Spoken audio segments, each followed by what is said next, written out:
પ્રતાપ શાહ એ કહે છે કે ગીતામાં જે અનાસક્ત યોગની વાત છે તેને પૂજ્ય દાદાની દ્રષ્ટિથી સમજાવવા કૃપા કરશો. આમાં કેવું છે, અનાસક્ત યોગ, અનાસક્ત સાથે તું જોઈન્ટ થાય એવું કે છે. આત્મા સ્વભાવથી અનાસક્ત છે અને પ્રકૃતિ સહજ ભાવે ડિસ્ચાર્જ છે. એ ડિસ્ચાર્જમાં પોતે આસક્તિ રાખે છે, મારું જ છે, હું જ છું, મને થયું. એ આસક્તિ ભાવ કાઢીને તું અનાસક્ત થા પ્રકૃતિથી, તો મૂળ આત્મા અનાસક્ત છે, તું અનાસક્તમાં એ ભેદ થઈશ. એટલે આત્મા સ્વભાવથી અનાસક્ત છે, મૂળ આત્મા. અને વચ્ચે વ્યવહાર આત્મા ઊભો થયો અથવા તો અહંકાર ઊભો થયો છે કે હું પ્રતાપભાઈ છું, આ મારી વાઈફ, મારો દેહ, મારા પૈસા, મારું ઘર, મારી સંપત્તિ, બધું ત્યાં આસક્તિ થઈ ગઈ છે ને. અહંકારને પોતાના સ્વરૂપની અજ્ઞાનતા છે, ત્યાં સુધી એને બાહ્ય વસ્તુને પોતાનું માને છે, હું માને છે, એમાં આસક્તિ થાય એ સ્વાભાવિક વસ્તુ છે. એ અજ્ઞાનતાનું પરિણામ જ છે કે વિનાશીમાં એને આસક્તિ વર્ત્યા જ કરે. હવે વિનાશીની આસક્તિ છોડાવવા માટે ગીતાજીમાં કૃષ્ણ ભગવાન ચેતવે છે, ભાઈ તું અનાસક્ત થા ને. પોતે અનાસક્ત થયો ને તો મૂળ આત્મા પછી એક થઈ જવાશે. એ થાય છે રીતે પણ. અને એ કોક પ્રત્યક્ષ જ્ઞાની મળે, જ્ઞાન મળે તો પછી અનાસક્ત થાય.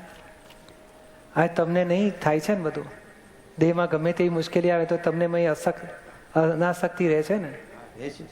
એ કેમ તો કે આ જ્ઞાનનું ફળ મળ્યું. અજ્ઞાનનું ફળ આસક્તિ છે અને જ્ઞાનનું ફળ અનાસક્તિ છે. લોકો અનાસક્ત થવા જાય છે પણ ભાઈ જ્ઞાન મેળવ ને એનું ફળ જ અનાસક્તિ આવશે. અજ્ઞાનતાથી તને આસક્તિ ઊભી થઈ છે. જેમ તમારી બેગ હોય તો મારી બેગ છે 2.5ની, પેલા માણસને કહો, પેલો કહે છે નહીં મારી જ બેગ છે. પછી ધીમેથી તમને ખોલીને બતાડે, ભાઈ જો તમારી આમાંની એકે વસ્તુ છે, તમને પુરાવો બતાડે એટલે તમને ખાતરી થાય કે નહીં મારી નથી. પછી બેગ ઉપરથી આસક્તિ છૂટી જ જાય ને. જો પારખી જાણો તો આસક્તિ રહે બેગને? ના જ રહે.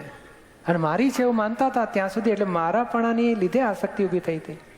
હવે અજ્ઞાન હતું માટે આસક્તિ. પછી તમારી બેગ ચક પહેલી રહી તમારા પગની પાછળ, ઓહો હા જડી મારી બેગ તો, પછી તમારી પાછી બેગ પર આસક્તિ ચોંટી જશે.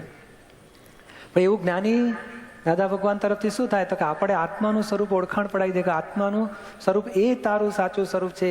5 ઇન્દ્રિયથી અનુભવમાં આવે એ તારું સાચું સ્વરૂપ નથી. એટલે પછી જેમ જેમ ગેડ બેસતી જાય તેમ પેલું આસક્તિ આમાંથી છૂટીને પછી પોતાના સ્વરૂપમાં આસક્તિ બેસી જશે. એટલે રિલેટિવમાં વિનાશીમાં અનાસક્ત થયો એટલે મુક્ત થઈ ગયો કહેવાય. સમજાયું ને? બરાબર છે. જય સચ્ચિદાનંદ. અશ્વિનભાઈ પરીખ ગીતાકાર કહે છે, બુદ્ધિ રેચવ અહંકાર ઇત્ય મેં ભિન્ન પ્રકૃતિ સ્ટરવા. આ મારી અષ્ટધા પ્રકૃતિ અપરા જળ છે, તેથી વિશેષ તો મારી પરા પ્રકૃતિ જેથી આખા જગતને ધારણ કરાય છે. તો આ પરાશક્તિ અવલંબન રૂપ ગણાય? હા, હજુ તો આગળ બાકી રહ્યો. અપરા એ જળ છે કયું? ક્યાં છે? અપરા એ જળ પ્રકૃતિ કહી, અને પછી પરાશક્તિ કહી ને એ હજુ એટલે અપરા એટલે રિલેટિવ થયું, પરા એટલે રિલેટિવ રિયલ, પછી રિયલ તો આગળ રહ્યું. એટલે રિલેટિવ રિયલથી આખું જગતનું બોલો કામ કરી શકે, રિલેટિવ રિયલ થવાથી. હજુ રિયલ તો આગળ જ બાકી રહ્યું, એ એબ્સોલ્યુટ સ્વરૂપે છે રિયલ. આ રિલેટિવ રિયલ એ પરાશક્તિ જે કહેવાય છે. સમજાયું ને? પરાશક્તિ અવલંબન રૂપ ગણાય તો કે અંતરાત્મ દશાની શક્તિ છે. હજુ મૂળ આગળ પરમાત્મા દશા આગળ બાકી રહી, પણ આ લેવલે આવ્યો ને ત્યારથી બહુ મોટું આગળનું કામ થઈ શકે છે. પછી પેલું જ્યારે પરમાત્મા દશા થાય છે ને પછી વિતરાગ થાય છે. પછી વિતરાગ થયા પછી એનો ઉદય કર્મના આધારે જે કલ્યાણનું કામ થવાનું એટલું થાય, ન થવાનું તો ના થાય. પછી વિતરાગ થઈ ગયા. આ વિતરાગ થતા પહેલાની સ્થિતિ છે. આ દાદા ભગવાનની એવી સ્થિતિ છે કે કલ્યાણનું કામ જબરજસ્ત કરી શકે, પણ છતાં કે છે અમે હજુ 2 ડિગ્રી બાકી છે વિતરાગ થવાને. વિતરાગ થઈ ગયું ને પછી પૂરું, અમે પછી કશું નહીં કરી શકીએ. એટલે આ એ વતલી શક્તિ છે. સમજાયું ને તમને? શું પૂછવું જ કશું? આ પ્રજ્ઞા શક્તિના લેવલે બધું કામ થઈ શકે છે. પછી કેવળ જ્ઞાન થાય ને એટલે વિતરાગ શક્તિ, પછી કશું ના કામ થાય. પછી કામ થાય એમના દર્શનથી જ કેવળ જ્ઞાન થઈ જાય. પણ પરિપક્વ થયેલા હોય ને એ એમની સમીપે આવે એવી દ્રષ્ટિ લઈને આવેલા છે અને એ દ્રષ્ટિથી દર્શન કરે ત્યારે એમને કેવળ જ્ઞાન થાય. બાકી ત્યાં સુધી આ પ્રજ્ઞા શક્તિ જેને પ્રગટ થઈ ગઈ છે દાદા ભગવાન જ્ઞાની પુરુષને, ત્યારે એમની શક્તિથી જગતનું ખૂબ કલ્યાણ કરી શકે. અજ્ઞા શક્તિ પેલી કહેવાય, આ પ્રજ્ઞા શક્તિ કહેવાય, અને પેલી વિતરાગ, એ પછી અસંગ હોય, નિર્લેપ હોય. હે ચેતના શક્તિ આમ તો કહેવાય ને ચેતના શક્તિ, પણ ચેતનામાં શું છે એ રિલેટિવમાંથી આ રિલેટિવ રિયલ વાળી થઈ છે. રિલેટિવ રિયલ એટલે પ્રજ્ઞા રૂપે. પેલી અજ્ઞા હોય છે એને વિભાવિક શક્તિ કહેવાય છે અને પ્રજ્ઞાને સ્વાભાવિક શક્તિ કહેવાય. એ સ્વાભાવિક શક્તિ કામ કરી શકે. સમજાયું ને? નરેશભાઈ પટેલ, જય સચિદાનંદ. કૃષ્ણ ભગવાને ભગવદ્ ગીતામાં કહ્યું છે કે હું સર્વમાં હોવા છતાં કશાયમાંય નથી.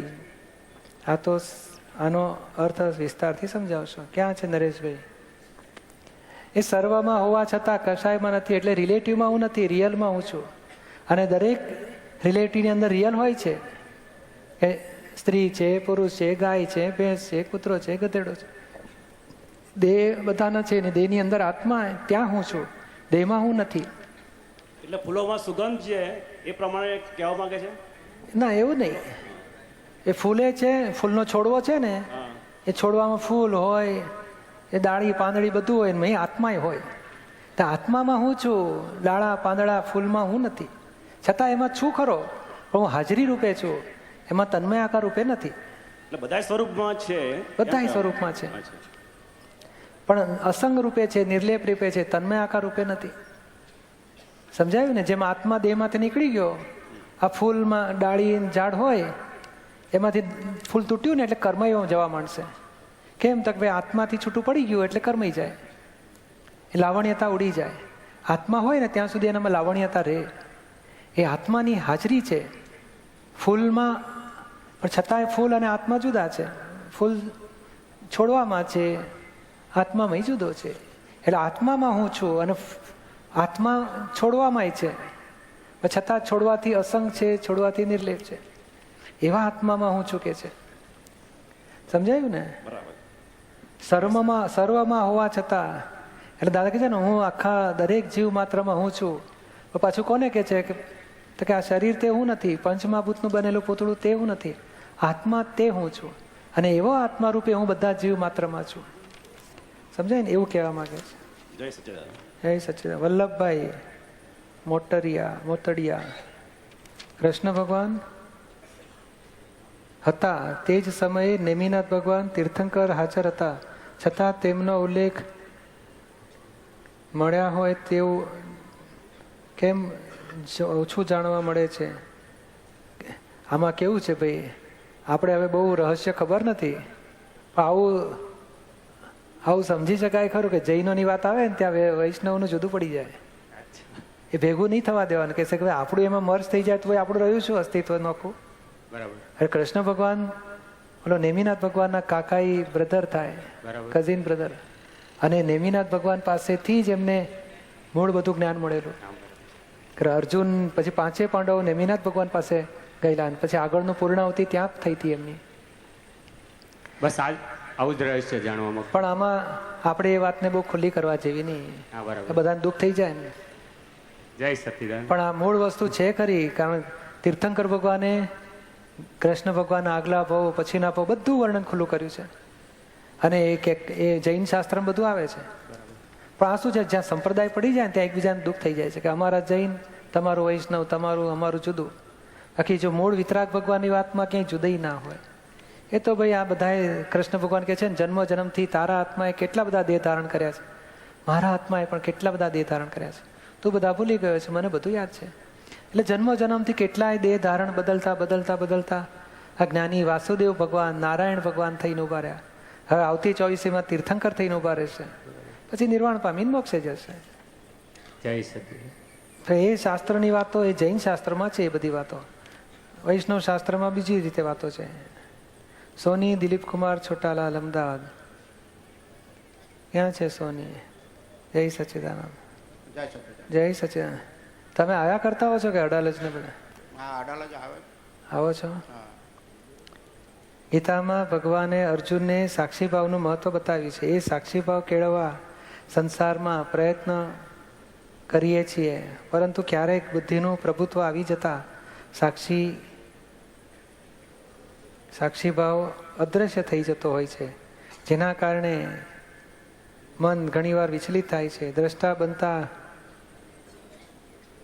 ખ્યાલ આવી જાય છે. તો તેને માટે આ ન થાય તેવો ઉપાય બતાવશો. હવે આમાં દ્રષ્ટા શબ્દ વાપર્યો, સાક્ષી વાપરો, બુદ્ધિનું પ્રભુત્વ વાપર્યું, મન વિચલિત વાપર્યું, બધું 4 વસ્તુ વાપરી તમે. બધું જુદું જુદું છે. એક વસ્તુ ચોક્કસ છે કે સાક્ષી રહેનારો કોણ? તો કે હું દિલીપભાઈ છું માનનારો જે અહંકાર હતો ને એ સાક્ષી રહે છે. કોનો? બુદ્ધિપૂર્વક ઇન્દ્રિયોનો, મનનો, વાણીનો, દેહનો, સંવેદનાનો. પણ એ અંતસ્કરણથી થોડી ઉપરની વસ્તુ છે, પણ છતાં પ્રતિષ્ઠિત આત્મામાં છે. સૂક્ષ્મતર લેવલે જે હું પણ બનાવ્યું છે, હું દિલીપભાઈ છું ને હું આરાધન કરું છું ગીતાનું, મારે સાક્ષી ભાવ રાખવો છે, મારે બસ જરાય વિચલિત થવા દેવું નથી, મનને બુદ્ધિનો પ્રભાવ પડવો જ ના જોઈએ, મારે જુદું રાખવું, હજુ મારે રાખવું છે. પ્રયત્નશીલ થયેલો છે. તમે કહો છો ને કે સાક્ષી ભાવનો પ્રયત્ન કરીએ છીએ, એ પ્રયત્ન શબ્દ અહંકારને લાગુ પડે છે, અને અહંકાર જ સાક્ષી બને છે. કોનો બને છે? તો મનનો, ઇન્દ્રિયોનો, શરીરનો. હવે અહંકાર સ્વરૂપ શું છે? તો કે હું દિલીપભાઈ છું, મારે સાક્ષી રાખવું છે. કરતા ભાવથી અને આરોપિત ભાવમાં રહીને એ કરી રહ્યો છે. જ્યારે તમને જ્ઞાન મળે છે ત્યારે તમને એક સ્ટેપ ઉપર બેસાડીએ છીએ કે તમે દિલીપભાઈ જ નહીં, તમે શુદ્ધ આત્મા છો. હવે શુદ્ધાત્મા પદમાં રહીને, શુદ્ધાત્મા પદ એ દ્રષ્ટા ભાવ છે. એ પછી મન વિચલિત થાય એનો એક જ્ઞાતા છે, દ્રષ્ટા છે. બુદ્ધિનો પ્રભાવ આવી ગયો, અસરો થઈ એનો એક જ્ઞાતા દ્રષ્ટા છે. અને સાક્ષી ભાવ ટક્યો ના ટક્યો એનો એક જ્ઞાતા દ્રષ્ટા છે. અને એ સાચું આત્મ સ્વરૂપ છે. પછી સાક્ષી ભાવની કિંમત પછી રહી નહીં. એ હોય તોય ઠીક છે, ના હોય તોય ઠીક છે. હવે સીધો દ્રષ્ટા પોતે થઈને ઊભો રહ્યો. સમજાય છે ને? નિરહંકાર પદ ત્યાં દ્રષ્ટા પદ છે, અને અહંકાર પદ ત્યાં સાક્ષી ભાવ છે. સમજાય છે? મેં 2002માં અહીંયા લો ગાર્ડન જ્યારે સત્સંગ હતો ત્યારે પૂજ્ય નિરૂમાની અને આપની હાજરીમાં જ્ઞાનવિધિ કરેલી. એ પહેલાંનું જીવન ને એ પછીનું જીવન આજ સુધી અનુભવું છું કે મારો આ પુનર્જન્મ છે. હા, સાચી જ વાત છે.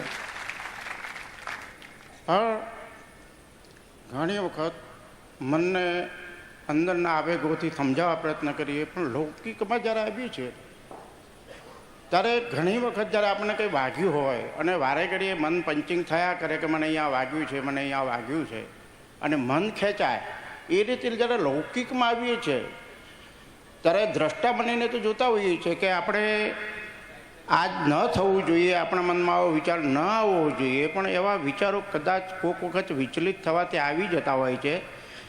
તો એને આપણે ક્ષણિક આવેગ પૂરતા રોકી શકતા નથી. આ ક્ષણિક આવેગ આવી જાય છે, અને એક આવેગ દબાવ્યા પછી અને જ્યારે મૂળ સ્થિતિમાં આવીએ છીએ ને ત્યારે ખબર પડે છે કે આપણે આ ખોટું વિચારીએ છીએ. એટલે લૌકિકમાં માણસે જે ગીતામાં કીધું છે કે મોહ ન રાખો, આસક્તિ ન રાખો, આ બધું જ્યારે કહેવાય છે, સંભળાય છે, પણ એના લૌકિકમાં એનો ઉપયોગ કેવી રીતે કરવો એ સામાન્ય માણસને, બધા જ હાઈ લેવલે તો આધ્યાત્મિક હોતા નથી, પણ સામાન્ય માણસે એમાંથી કેવી રીતે બહાર નીકળવું જોઈએ. દાદા ભગવાન એ જ રસ્તો બતાડ્યો છે. તમારી જ વાત લઈએ, દિલીપભાઈ જુદા છે, હું શુદ્ધાત્મા છું, બે આઈડેન્ટિટી જુદી થઈ. દિલીપભાઈ તમારા પાડોશી થયા, તમે શુદ્ધાત્મા થયા. તો દિલીપભાઈનું મન વિચલિત થાય તો દિલીપભાઈને કહેવાય શું કામ ઉપાધિ કરો છો, તો ભરેલો માલ છે, નિકાલ થવા દો, સંભાવે નિકાલ કરી નાખો. તમે જુદાપણાનો વાતચીતનો પ્રયોગ ગોઠવો. તમે ભૂલ ક્યાં થઈ છે? પાછા દિલીપભાઈના સ્ટેજ પર જઈ મારું વિચલિત ના થવું છે, મારે સ્થિર રાખવું છે. એટલે વિના ચંચળને શું કામ સ્થિર કરવા જાઓ છો? જે સ્વભાવથી અચળ છે ત્યાં દ્રષ્ટિ રાખો. આ ચંચળ દેખાયું એ જ અચળને દેખાયું, એ વિચલિત થાય ને એને નિકાલ કરી નાખો. અને એમાં 3 વિભાગ છે. એક દિલીપભાઈનું મન વચન કાયા બુદ્ધિ ચિત્ત અહંકાર છે, વચ્ચે પેલો બાવો આ બાજુ પેલું કહે છે ને કે મને આવું વિચલિત થઈ ગયું, એ કેનારાને જુદો પકડો અને તમે આત્મામાં રહીને એને કહો કે તું શું કામ દિલીપભાઈના મન જોડે એકાકાર થાય, છૂટો પડી જા, અમારી જોડે આવતો રહે. એટલે આ વાતચીતનો પ્રયોગ એટલો અદ્ભુત છે, જુદાપણાની દ્રષ્ટિ અદ્ભુત છે. આ પ્રજ્ઞા પેલા અહંકારને પ્રકૃતિમાંથી છોડાવીને આત્મારૂપ બનાવવા વાતો કરે એવો સુંદર પ્રયોગ દાદાએ બતાડ્યો છે. અને સહેજમાં ટકે એવો છે, વર્તે એવો છે અને પરિણામ બક્ષી છે. તમારે થોડું સમજી લેવાની જરૂર છે કે કેવી રીતે અંદર ગોઠવવું. પ્રજ્ઞાના સ્ટેજે રહીને પેલા એને કહેવાનું કે તું શું કામ મનમાં એકાકાર થાય છે, અમારી જોડે આવતો રહે. અને મનને કોઈ મન વચન કાયાની કોઈ ક્રિયાને કિંચિત માત્ર પકડવાની નથી, બદલવાની નથી, ફેરફાર કરવાની ઈચ્છાએ રાખવાની જરૂર નથી. સમજાય? કારણ પરિણામ છે, પરિણામને શું ફેરફાર કરી શકો? એટલે એવું પણ હોઈ શકે કે 2003 સુધી હું સત્સંગમાં રહેલો, એ પછી ફાઇલોનો નિકાલ કરવામાં મને એટલે માટે જ મેં પૂછ્યું, આ દિલીપ સોની પહેલા દાદા દર્શનમાં સત્સંગ કરતા હતા એ જ છે? એટલે મેં પૂછ્યું તમે અડાલત, કારણ મને છે ને એટલું બધું ટોળું હોય તો કદાચ અમે આવતા હોય ને આપણે મળ્યા ના હોઈએ. પ્રતિકૂળ સંજોગો હોવાના લીધે માનો કે સત્સંગમાં 2003 પછી હું આવી શક્યો નથી, એટલે એના લીધે આની અસરો આવતી હશે કે ના? એ તો એને લીધે કરતા પેલો ભરેલો માલ હોય ને એને નીકળવાનો ટાઈમ થાય ને એટલે ક્ષેત્રકાળને આધીન નીકળે. તે પેલું મેં સત્સંગના ક્ષેત્રમાં અડવા ના દે આપણને આ ભરેલો માલ. હવે એ ખાલી થયો, પાછું અંતરાય તૂટ્યા અને પાછું હવે લિંગબદ્ધ સત્સંગ ચાલુ થઈ જશે. સમજાયું ને? પણ આ સમજી જવા જેવું શું છે કે મન બુદ્ધિ ચિત્ત અહંકાર એ દિલીપભાઈનું અંતસ્કરણ જુદું, દિલીપભાઈનું બાહ્યકરણ જુદું, એનો દિલીપભાઈનો અહંકાર જુદો. આપણે શુદ્ધાત્મામાં આવી ગયા. હવે આ અંતસ્કરણ બાહ્યકરણને નિકાલ કરી નાખો, એના ફેરફારની ઈચ્છા રાખશો જ નહીં. પેલો વચ્ચે જે બિલીફ થઈ જાય છે ને કે મને કેમ આવું થાય છે, એ બિલીફના માલિકને જ પકડવાનો કે તું શું કામ પડી જાય છે પેલામાં, તું અમારામાં આવતો રે. બસ સમજાય છે ને? એ જુદું પાડી દેવાનું છે. એટલે વાતચીતનો પ્રયોગ દાદાનું સુંદર છે કે એની સાથે વાત કરો ને તો તમે છૂટા જ પડી જશો. પછી પ્રકૃતિની ચંચળતા આપણને દુઃખદાયી નહીં થાય. જય સચિદાનંદ. હે દાદા ભગવાન જગ કલ્યાણ કરો. એ 4 લીટીઓ બોલતા જ આંખમાંથી આંસુ આવી જાય છે, તો તેનું શું કારણ? સારું ને, આપણે શું વાંધો છે? હિતાબેનના દિલ ભક્તિભાવ છે તો દિલથી એવી ભક્તિથી એ બને. એને કંઈ શોકાશ્રુ કહેવાતા નથી. આ ભક્તિભાવ છે, ભક્તિના આંસુ છે. બધા હૃદય ભરાઈ જાય, લોકોનું કલ્યાણ થાય ભાવનામાં થાય તો સારું ને. આ બેબી રાંધતા નથી શીખતી એમાં રડવાનો અર્થ જ નથી ને. એની કરતાં આવું ભક્તિમાં રડવાનું આવે તો સારું સારું. હા, એ પ્રશસ્ત રાગનું બધું કારણ છે. બધાની વચ્ચે રડવાનું આવે કે એકલા હોય તો રડવાનું આવે? બધા વચ્ચે. હા, એકલા હોય ત્યારે નહીં ને. હા, એટલે પાછું બીજું બધાને દેખાડો કરવો નથી કે મને કેટલી ભક્તિ છે દાદાની વાણીમાં.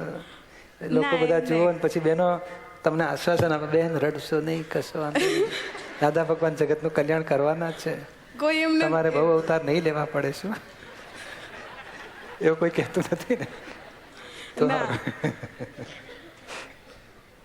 5 આજ્ઞા ક્યારે બુદ્ધિથી પડાય છે અને ક્યારે પ્રજ્ઞાથી પડાય છે તે કઈ રીતે ખબર પડે? આવી રીતે બધાની વચ્ચે કરવું એ બુદ્ધિથી કહેવાય, અને એકલા હોય ત્યારે આવે ત્યારે પ્રજ્ઞાથી કહેવાય. ના સમજાયું? ના સમજાયું. સમજાય ગયું? બહુ સારું. પણ બુદ્ધિથી પાડીએ ને તો ભોગવટા સાથે હોય એમ કે ખરો, હા હા બધું વ્યવસ્થિત છે, મૂકો ને કે છે ફાઇલો નિકાલ કરો ને કે છે આ કચકચ તો મટે. અકળાઈ ગયેલા હોઈએ. ભોગવટા સાથે જ્ઞાનના શબ્દો વપરાય ને ત્યારે બુદ્ધિ હોય છે, અને એ શબ્દો નિરાકુળતામાં રાખે, ટચ ના થાય, અને દિલથી મોક્ષના ધ્યેયથી છૂટવાની ઈચ્છાના જાગૃતિથી કે ના મારે મુક્ત થવું છે, છૂટવું છે, ફાઇલના હિસાબ પૂરા કરીને છૂટવું છે, ત્યારે એક્ઝેક્ટ પ્રજ્ઞા હોય છે. ત્યારે ભોગવટા નથી હોતા. સમજાય ને? આ તો જ્ઞાનના શુદ્ધાત્મા જુએ ખરા ને પાછો કે હા આવ્યો તેલ પેટમાં રેડાય પાછું દેખતાની સાથે, તે શુદ્ધાત્મા જોયો ના કહેવાય. એ બુદ્ધિ બધું વચ્ચે આવી જ જવાની. એટલે બુદ્ધિ તો છે, એ આવશે તો ખરી, પણ ધીમે ધીમે આપણે બુદ્ધિને પાસેથી જ્ઞાનનું હથિયાર છોડાવી પ્રજ્ઞાથી રાખવું. આપણે પ્રજ્ઞાશક્તિ તો ચેતવતી તો હોય જ છે, આપણે પ્રજ્ઞાનું માનવું. દીપકભાઈ બીજું પૂછવું હતું, પૂછી લઉં? હા, એ પૂછી, હવે માઇક હાથમાં આવ્યું છે તો પૂછી લો, બીજું શું હા, થાય? બેસતું વર્ષ હતું ને ત્યારે છે ને તમારા દર્શન કરવાના હતા, તો છે ને ચરણ સ્પર્શ ન થયો અને પવિત્ર ન અપાય તો ગીતાને ઊંચું ઊંચું થઈ ગયું. ઊંચું નીચું થઈ ગયું, એ નામ બુદ્ધિ, નામ જાય. ના બને. સમજે. અને આપણે તો ભાવ વિજ્ઞાન વાળું ને બધું, કારણ આ 200 વર્ષ હોય ને આ ગુરુ પૂર્ણિમા, જન્મ જયંતિ, જો ને હવે એટલું બધું માણસ હશે ને તો આપણને એમ લાગે હું એકલો જ છું.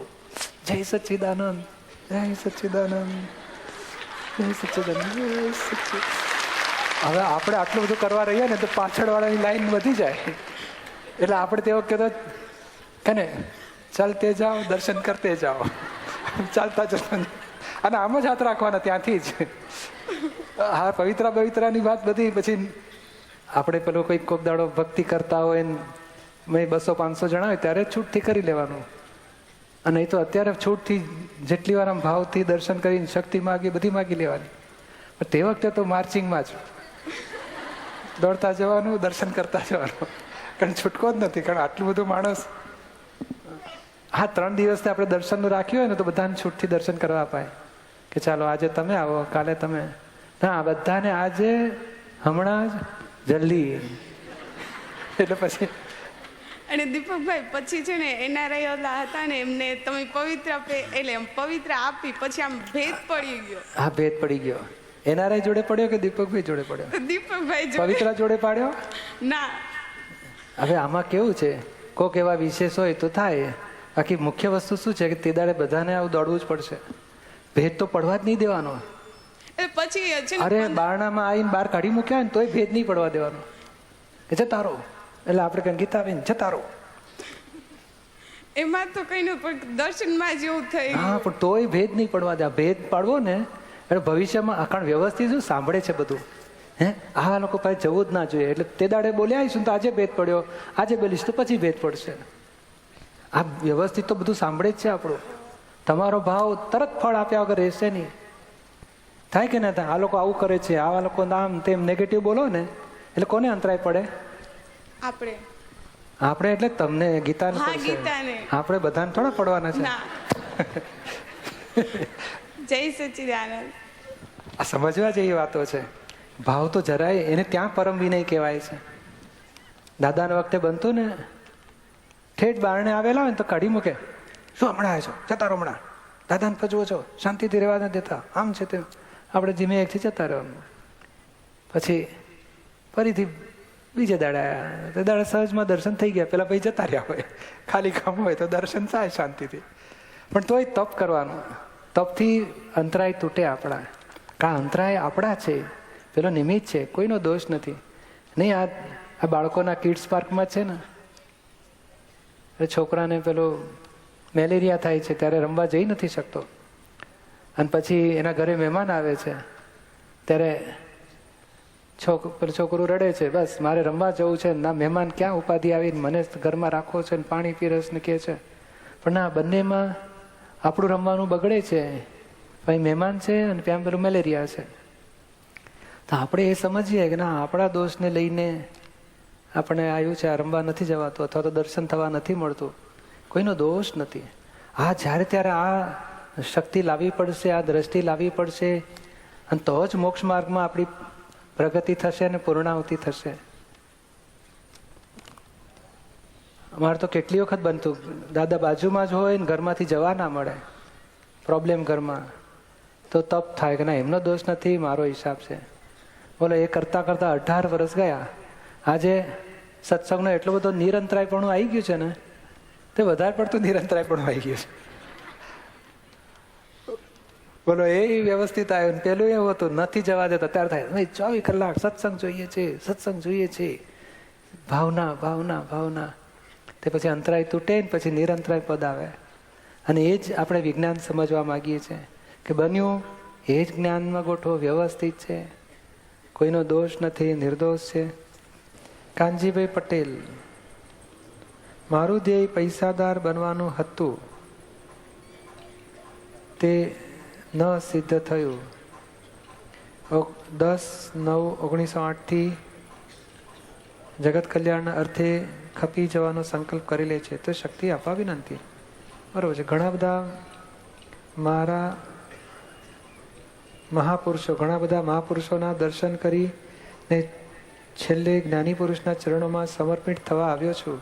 તો યોગ્ય માર્ગદર્શન આપશો. બરોબર છે. હા, હવે આવી જ ગયા એટલે પતી ગયો. હવે આવવું હોય તો હજુ પૂછાય ભાઈ ક્યારે આવશો, તમારી માટે વ્યવસ્થા કરવી પડે. હવે આવી જ ગયા છો તો હવે દાદાની 5 આજ્ઞા પકડજો અને આજ્ઞા એ ધર્મ અને આજ્ઞા એ તપ. જયંતિભાઈ સાવલિયા, માત્ર મનથી કરેલા કર્મનું ફળ બને તે ભોગવવું પડે કેવી રીતે? કોઈએ મને દુઃખ પહોંચાડ્યું તેની સામે મેં પણ માત્ર મનથી તેનો ધનોત્પનોત નીકળી જાય, તે મરી જાય તેવું ઈચ્છ્યું તો તેનું ફળ મને કેવી રીતે બંધાય? તેનો ભોગવટો મારે ભોગવવો પડે? હા, બગડે ને.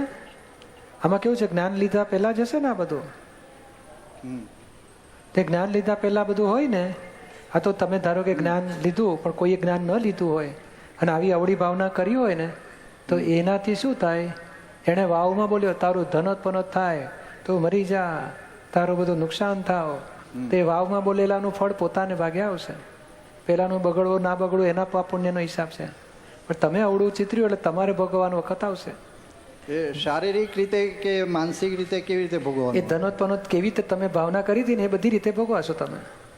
એ આપણે ભોગવવાનું આવે કે સામેવાળાને ભોગવવાનું? જ્ઞાન ના હોય ને તમારે ભોગવવાનું આવે, સામેવાળાનું કશું નહીં. પણ એમને દુઃખ પહોંચાડ્યું હોય એનું શું આપણને? એમણે રિસીવ કર્યું એટલું એમને ભાગે, તમે ફેંક્યું એટલે તમારે ભાગે પાછું આવવાનું. આઘાતની સામે આપણે તો પ્રત્યાઘાત માત્ર આપ્યો હોય તો? હા, એકચ્યુઅલી એ કાયદેસર હતા. તમારો દંડ એના નિમિત્તે પૂરો થવાનો હતો. એ પૂરો થયો ને તમે નવું ચિતર્યું, એ જોખમદાર તમે થયા. એણે એક અપમાન કરવાનો હિસાબ હોય તો એક અપમાન એણે મોકલ્યું એટલે એ હિસાબ પૂરો થતો હતો. તમારે અપમાન જમા કરવાનું હતું, એણે આપવાનું હતું, તમારે લેવાનું હતું. બેના હિસાબ પૂરા થતા હતા. એ પૂરો થવાને બદલે તમે નવું ચિતર્યું કે એનું આમ બગડો, એનું આમ થાવ, એનું આમ થાવ. એ નવું ચિતરેલાનું તમને જેમ ગયા ભાવમાં ચિતરેલું તેનું આજે ફળ આવે છે. પેલો નિમિત્ત બનીને તમને અપમાન કરે છે. એ તો આ નવું ચિતરેલાનું ફળ કોઈ નિમિત્તથી તમને નુકસાન થશે આવતે બહુ. પણ જ્ઞાન ન હોય તેને.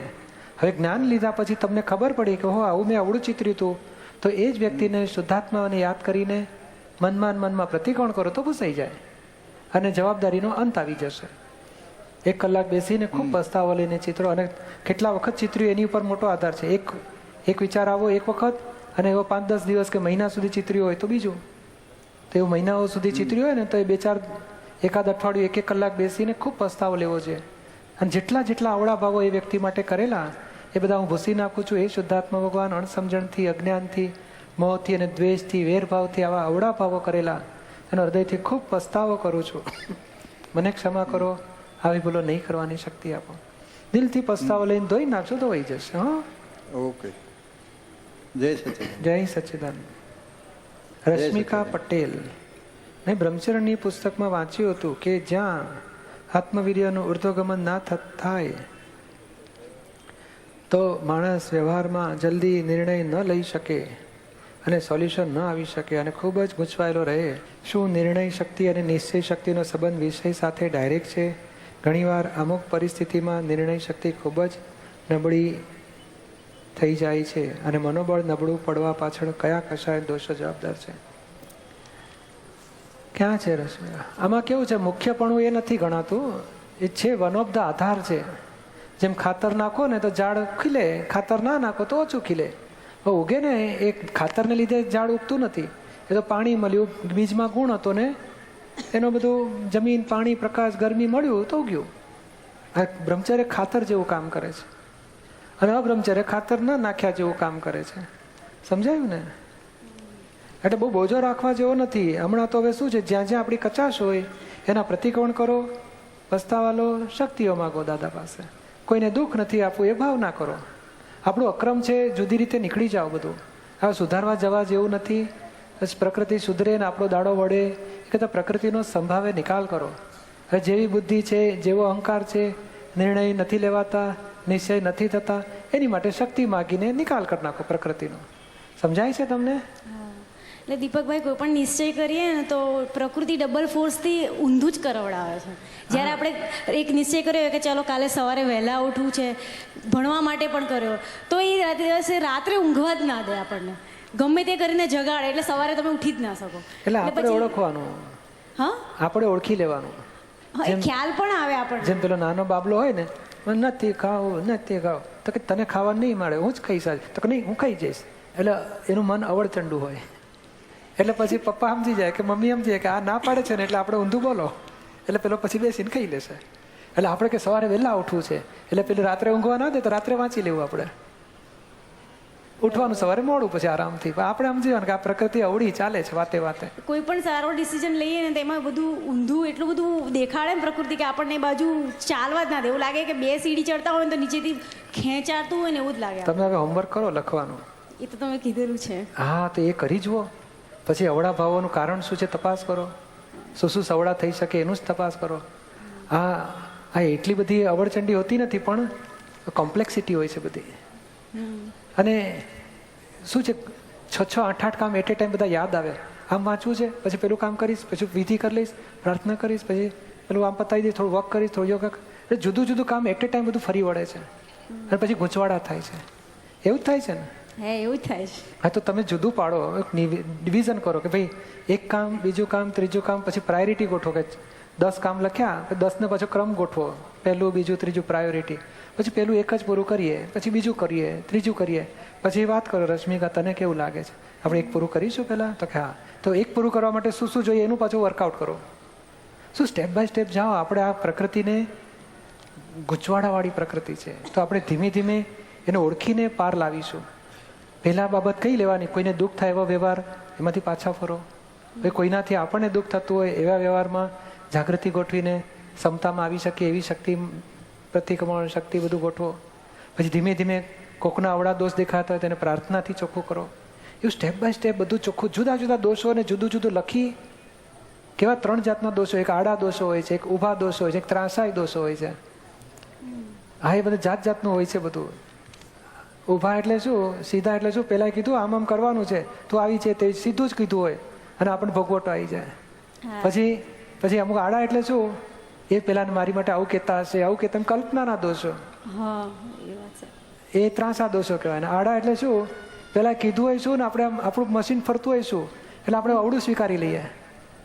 અને પેલા પૂછીએ તો કે મેં એવું કહ્યું જ નહોતું, તો ના જૂઠું બોલે છે, મને ખબર છે મારી માટે આવું છે. કારણ આપણા અભિપ્રાય થ્રુ એના શબ્દો ગ્રહણ કરી આપણે માની લઈએ છીએ કે મારી માટે આવું જ વિચારે. એટલે આપણી પ્રકૃતિની કોમ્પ્લેક્સિટી એવી છે ને કે આ જુદું જુદું લખવું પડશે. એ બધું ધીમે ધીમે લખશો ને તો તમને છૂટા તાણાવાણા જડશે.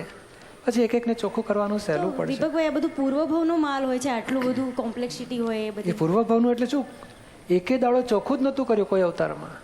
એટલે પછી પેલું પાઇલઅપ થતું થતું ડુંગરો થાય કે ના થાય? બધું બહુ ભેગું નહીં, તમે રોજ બારીમાંથી કચરો નાખ્યા કરો, 3 મહિના પછી નીચે જુઓ તો કશું દેખાય ખરું? અને પેલો કચરાવાળો સાફ ના કરતો હોય તો શું થાય નીચેથી? બોલો, એવું આ ઉકરડો વધ્યો છે. આપણો ઉકરડો ના કહેવાય, આ પ્રકૃતિના ગૂંચવાડા વધ્યા છે આપણો. સમજાય ને? નિર્ણય શક્તિ એટલી કમજોર કેમ પડીએ? આપણે કંઈ પણ નિર્ણય લેવા જઈએ તો જો એકદમ ઓન ધ સ્પોટ નિર્ણય ના લઈ શકાય. એમ થાય કે આ કરીએ કે આ કરીએ એમ. એ ડ્યુઆલિટી ઊભી થાય છે. એટલે આપણે કાગળમાં લખવાનું એટલે બતાડીએ છીએ કે તારે કયું કરવું છે. તો પેલા વાંચવું છે તો વાંચવાના ફાયદા નુકસાન. નથી વાંચવું તમારી વિધિ કરવી તો વિધિ શા માટે કરવી છે, વાંચવું કેમ નથી? આ કોમ્પ્લેક્સિટી ઊભી કરે છે. એટલે આપણે કહીએ ને પેલા પ્રાયોરિટી નક્કી કરીને એક એક કામ પૂરા કરતા જાઓ. એ 20 કામ છે ને એકદમ ઊભા કરે છે. અને પછી બીજે દાડે 20 તો પૂરા થયા ના હોય, 1-2 ઓછા માંડ થયા હોય, એમાં પછી બીજા 3 ઉમેરે. ગૂંચવાય ને ગૂંચવાય.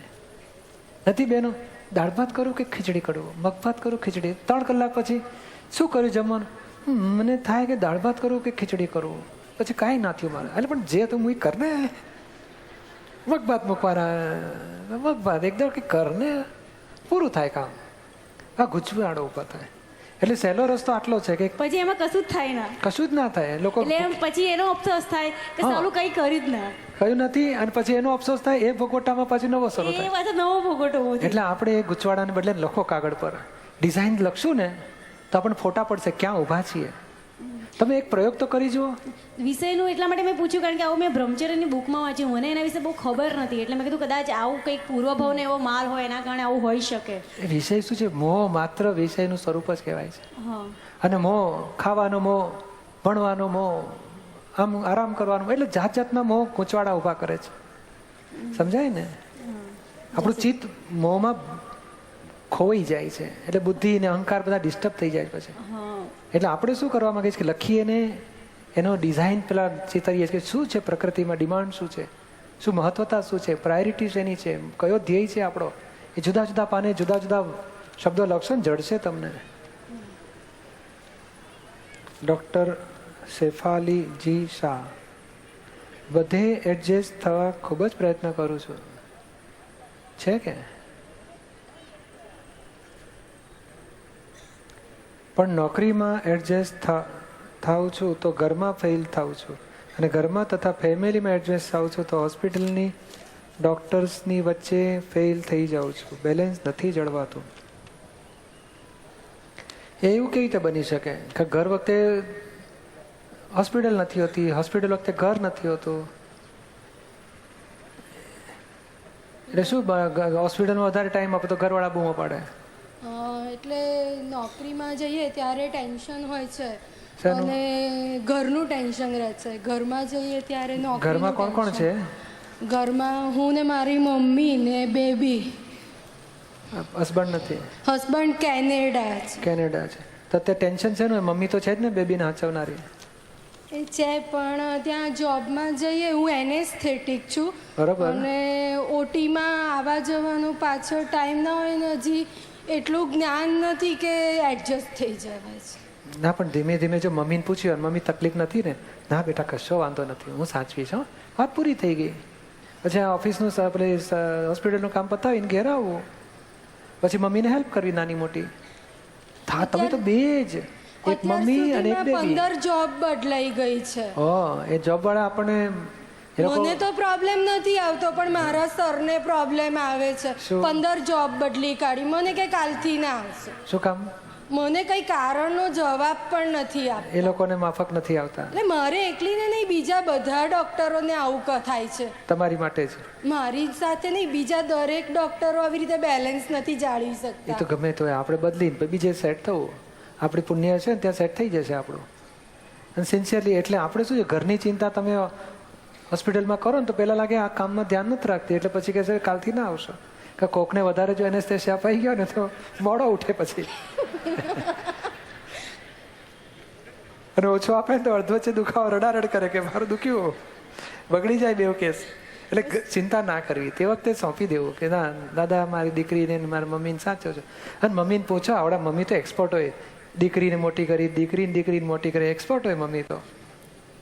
એ તમે બોજામાં રહેશો, સમજા? બે જગ્યાએ બોજામાંથી તમારું બેવ કામ બગડે જ પછી. નથી ઘર સુધરતું, નથી હોસ્પિટલ સુધરતી.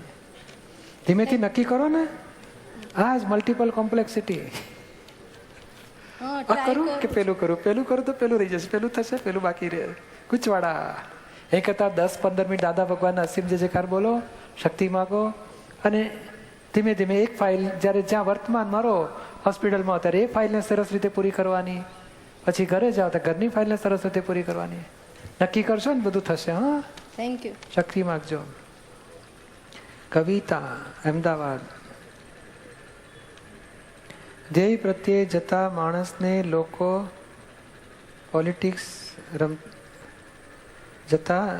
ધ્યેય પ્રત્યે જતા આપણને લોકો પોલિટિક્સ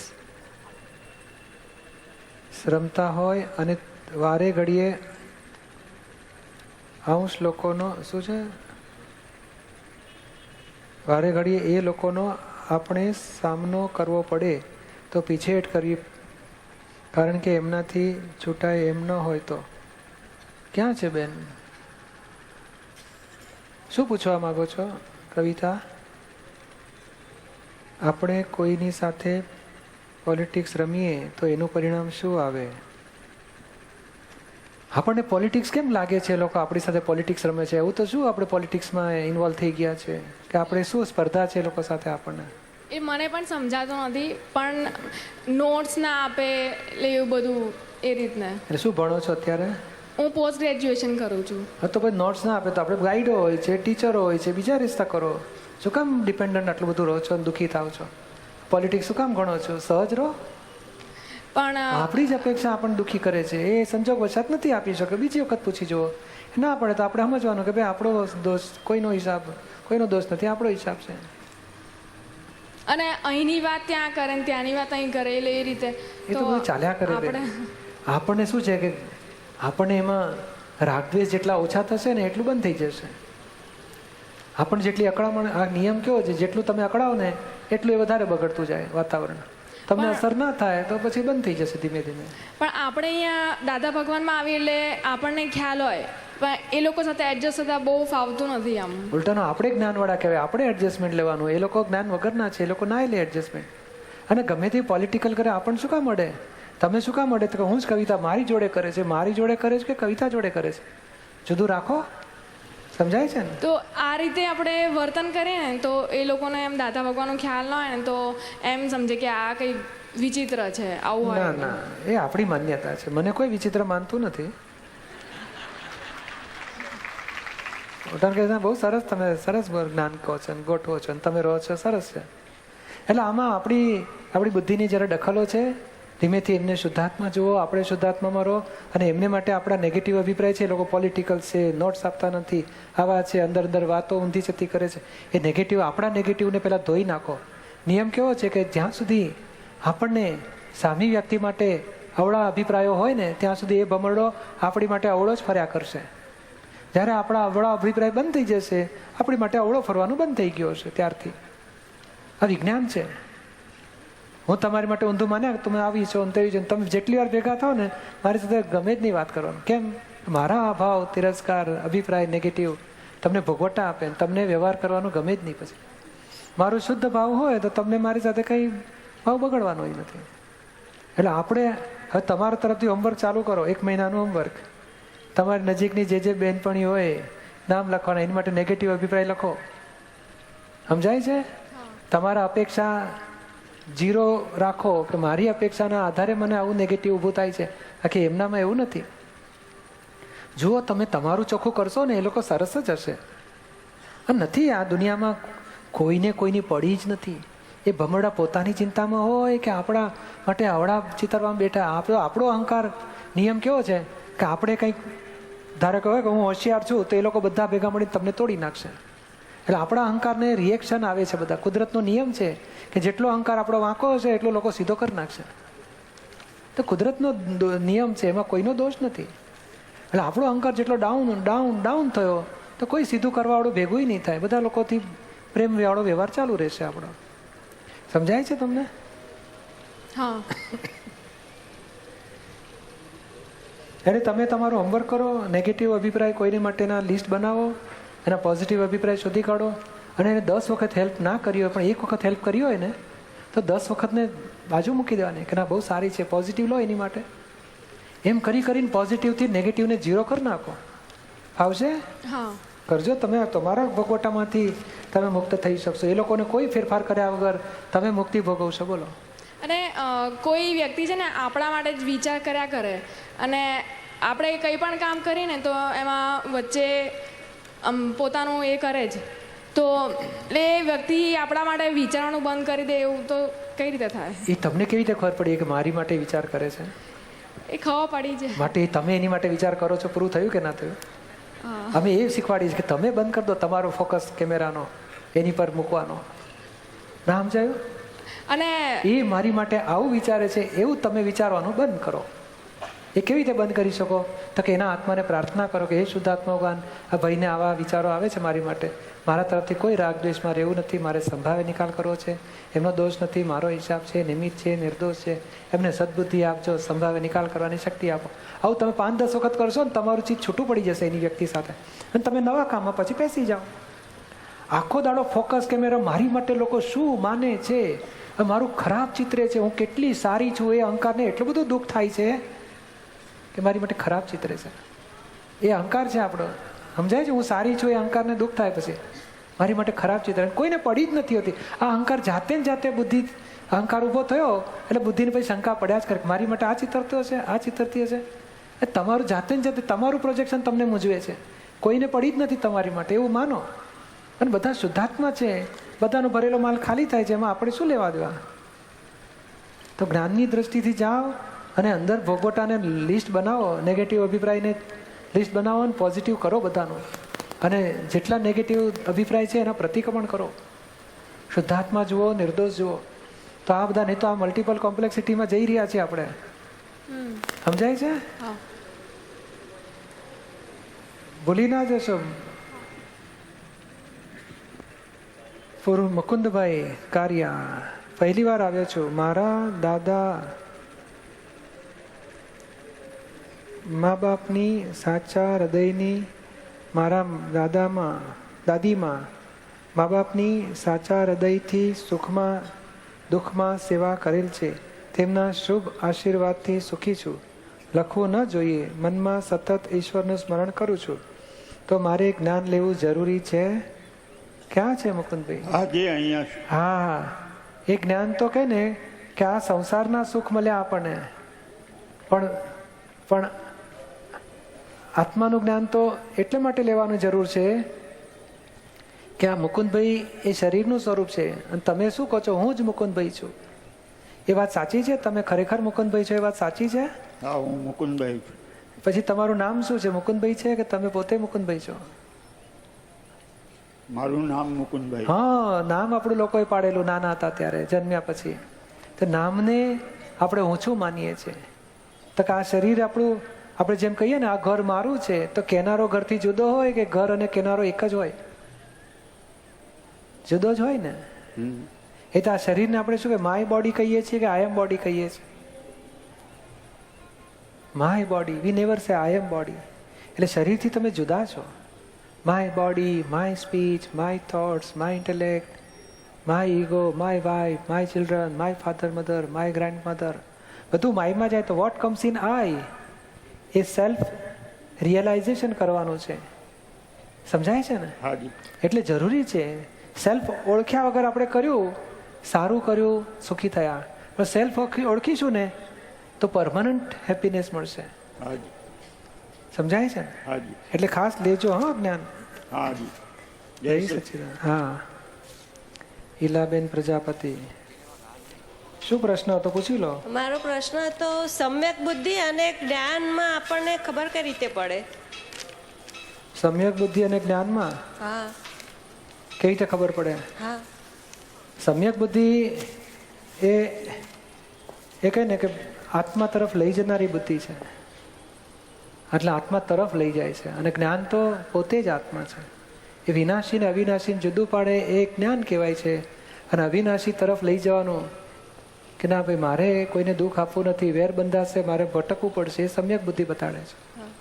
પણ એ આત્માનું હજુ આગળ બાકી રહે છે. આ તો જ્ઞાન છે ને, એટલે આપણે શુદ્ધાત્મામાં રહીએ એટલે આપણે જ્ઞાનમાં રહી શકીએ અને ઈલાબેનને સમ્યક બુદ્ધિ રહે એવું બની શકે. એ એટેક ના કરે, બીજાની પર દ્વેષ ના કરે, એટેક ના કરે, વેર ના બંધાવા દે, પસ્તાવા લેવડાવે, એ બધું સમ્યક બુદ્ધિ કરી શકે. જ્ઞાન ના હોય તો એ સમ્યક બુદ્ધિ એને સંસારમાં બહુ સુખી રાખે, ઘણા દુઃખોથી બચાવે, વેર ભાવ ભટકામણમાંથી બહુ બચાવે ને. મારો બીજો પ્રશ્ન હતો કે ન ગમતી ફાઇલોનો આપણે નિકાલ કઈ રીતે કરવો? ન ગમતી એટલે ગમતી ફાઇલો નિકાલ કરવાનું સહેલું છે. એ ન ગમતી પર દ્વેષ નહીં કરવાનો, એ જ નિકાલનો રસ્તો. ન ગમતીનો દ્વેષ નહીં કરવાનો, ગમતી ઉપર રાગ નહીં કરવાનો, સમભાવ રાખીને નિકાલ કરવાનો, એ જ એનો રસ્તો. ન ગમતી કોની પર તમે ન ગમતું કરશો? એ શુદ્ધાત્મા નથી છે ને. તો શુદ્ધાત્મા પર ન ગમતું રાખવું છે? નહીં, પણ કોઈ આપણને બોલાવે નહીં કે બોલાવે નહીં તો એમાં શું વાંધો છે આપણને? આપણે અપેક્ષા બંધ કરી દો આપણી. આ 9 બધી વસ્તી રોજ તમને બોલાવે છે બધા? નહીં, આપણો મોહ છે, અપેક્ષા છે કે મને આમ બોલાવો, મને આમ સાચવી રાખો, મને રિસ્પેક્ટ આપો. આપણા અપેક્ષા આપણને દુઃખ આપે છે, વ્યક્તિઓ દુઃખ આપતી જ નથી. શું વાંધો આવ્યો? એટલે એમ નહીં, બધા હોય ત્યારે આપણને બોલાવે એમ કે સારું સારું રાખે. ના હોય ત્યારે ના બોલાવે. હા. કોણ છે? દેરાણી. બોલો. તો તમારી અપેક્ષા છે ને, તમે તો શું કામ અપેક્ષા રાખો? તમે પ્રેમથી રહો ને એની જોડે. પ્રેમ કોનું નામ કહેવાય? એ ફૂલહાર ચડાવે તો એવો પ્રેમ, અને ગાળો ભાંડી જાય અને પછી કલાક પછી મળવા આવે તો એવો પ્રેમ. ને તમારો રાગદ્વેષ તમને નથી દેખાતા? દેખાય છે ને. તો પછી એને ચોખ્ખા કરો ને, એને સુધારવાની મહેનત ના કરશો, અપેક્ષા એ રાખવાનું બંધ કરી દો. એ સારું સારું રાખે છે, એ તમે કેવું મીઠું લાગે છે ને, પછી તમને અપેક્ષા જાગે છે કે એ મારી માટે આવું રાખે, પછી નથી રાખતી તો તમને અકળામણ થાય છે. તમારી અપેક્ષા જ તમને નુકસાન કરે છે. અને એ વ્યક્તિ પોતાનું ધાર્યું કરી શકતી હશે બધી? શુદ્ધાત્મા અને પ્રકૃતિ બે જુદા નહીં? પ્રકૃતિનું પોતાનું ધાર્યું થાય બધું? વ્યવસ્થિત ને તાપે છે. વ્યવસ્થિત એટલે આપણો હિસાબ, કોનો દોષ કાઢશો? એટલે 5 આજ્ઞા ડબલ બી બધું ગોઠવો અને જ્ઞાનથી સોલ્યુશન લાવો કે જેથી કરીને કોઈ વ્યક્તિ દોષિત ના દેખાય. તો આ જગતથી આપણો છુટકારો થશે. બાકી આપણે વ્યક્તિઓ પ્રત્યે રાગદ્વેષ રાખીશું, અપેક્ષાઓ રાખીશું, આપણો અંત કેવી રીતે આવશે પછી? સમજાય છે તમને? જય સચ્ચિદાનંદ. ચાલો તો પૂરું કરીશું આપણે. જય સચ્ચિદાનંદ. બધા મહાત્માઓને જય સચ્ચિદાનંદ.